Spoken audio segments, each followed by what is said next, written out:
Aren't you glad you've been reconciled back to your Creator? And that's the whole thing. And we have been given a ministry of reconciliation. 2 Corinthians 5:18 says, "Now all things are of God, who has reconciled us to Himself through Jesus Christ, and has given us the ministry of reconciliation." People say, I don't know what my ministry. Well, now you do. You can no longer say, I don't know what ministry the Lord has called me into. He's called you into a ministry of reconciliation. As believers, a major part of our purpose in life is reconciling people back to the Father.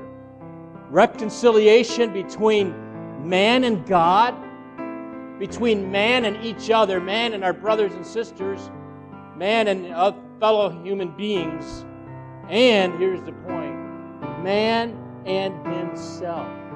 Reconcile to yourself. We got to deal with self. The huge barrier stopping God's people from being ministers of reconciliation is that four-letter word, self. And if we are going to be effective in being a link between heaven and earth, then self must be dealt with. Now, as the Lord begins to use us in everyday situations via divine appointments, you will not go down any road on anything with anybody who has problems without running straight into the necessity of self-surrender. We can either go in life from crisis to crisis, and some of you probably feel like you do. You go from crisis to crisis to crisis to crisis. I'm going to tell you something, people out there feel that. We as believers should not, but they feel that.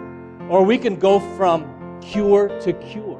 In essence, you and I can be an ever-increasing river of power impacting people's lives, moving down the path of self-surrender, and then coinciding with the will of God. Or we can be centered on self and lose it all.